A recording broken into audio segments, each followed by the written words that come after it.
Okay, we are switching gears completely again. We have the state of Georgia's chief forensic scientist with us, who's going to talk about her research at KSU. Hi, everyone. I just had a baby, so I really needed that beer. So sorry about that. So who here watches true crime? Anyone, a few of you? Okay, my job today is to provide you with a little bit of the true behind the true crime and tell you about the communities of folks that are invested in their forensic science to give you and your loved ones some peace when someone's gone missing or murdered.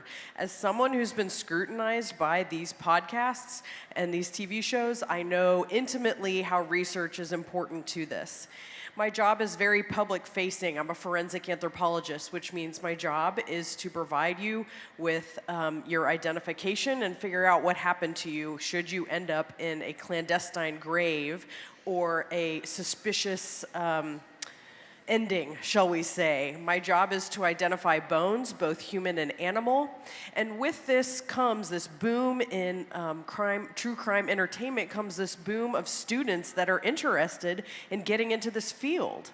Well, that's great, but now everyone's an expert, right? You all watch it. So my job then at KSU is to start right in the classroom and make sure these true crime experts actually know what it takes to get in the field. So we teach them about the bones, and we take all the sexy and exciting stuff out of it. We make it tedious, we make it scientific, we make it validated. We make sure that they know that what happens on TV isn't happening in real life. But at some point, you have to get your hands dirty, right? So we built a body farm at the KSU field station. This is the Forensic Anthropology Field Lab, where we use pigs as proxy cadavers because they're anatomically similar to humans in clandestine graves for students to excavate. This is our boneyard, where we have 18 graves buried.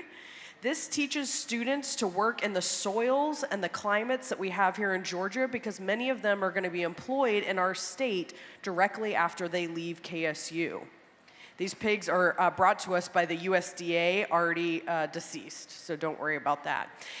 The climate and environment in Georgia is pretty specific, so we want students to have exposure to the stages of decomposition to learn how quickly something decomposes once it's been put outside, whether it's a pig or a human, and then to have training in the types of forests and pine regions that we have in our state. We also expose students to the technologies that allow them to detect graves, like ground-penetrating radar and soil probes.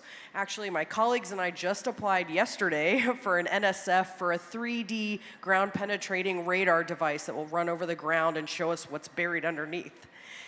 Students also learn the tedium of mapping and documenting crime scenes. That would be way too boring for TV, so they never show that part, right? That you wouldn't want to watch that, and I wouldn't either. But students learn how meticulous you need to be so that a crime scene is not compromised and thus your case doesn't get thrown out of court. So we've done a great job of training these students, and isn't that great? We've got all these 22-year-olds that are ready to go into the workforce. Except, what about the people that are already working in the workforce in this field? What about our current forensic scientists? I've worked all over the state and the 153 of the 159 counties that the GBI serves, and we realize that our current crime scene investigators don't have access to local, cheap, community-based training that meets these high standards. So we created what we call Forensic Fridays, because it's fun, cute of a name, but they get the same classroom training. They come to KSU, they learn the bones, they go out in the field, they learn the exact same methods so that all of our investigators across the state are now speaking the same language. So even if you have different departments, different agencies from different levels working the same crime scene, they've all been trained together. To date, we've trained individuals from 34 different agencies across the state. These are folks that would have never interacted in real life. These are medical examiners, they're crime scene detectives, they're homicide detectives. They have training of their own, but they're never working together. Then we figured out we could take the bone show on the road. So we pack up all the bones and we go to professional training conferences, and we have KSU students who have already learned this information training these professionals. You remember this image? They're doing the exact same thing that they already had in the classroom, but they're giving it to our professionals. It also allows them to kind of rub elbows with those professionals outside of the classroom. This is a real crime scene. These Cobb County SWAT members are doing the exact same methodology for searching for a deceased individual in these woods that we were training our students in. Same thing for buried individuals, folks that have been buried after they've been murdered. Notice those blue tents? When our students come out the door from our training, they're using the exact same equipment and the exact same methods that the professional is using.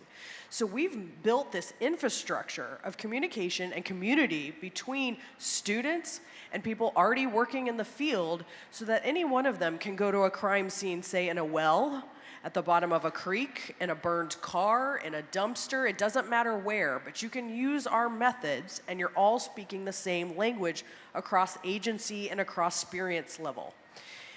The other cool thing is that we get to do some applied research. So one project we did at the GBI was reanalyzing over 260 unidentified individuals, scanning them, collecting new data on them, in the hopes that new technology will help them be identified in the future, going back all the way to the 1960s. Most people don't know that collection exists. We take tiny bone samples from them and do forensic genealogy, which you may have heard about, forensic isotope analysis to figure out what you ate, where you lived, even the kind of water that you drank during your life to help identify these people potentially in the next 5 to 10 years.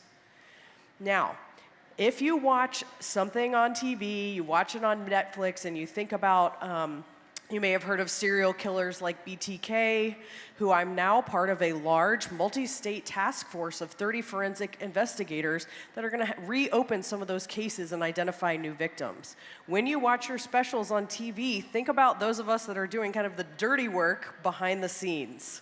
Thank you.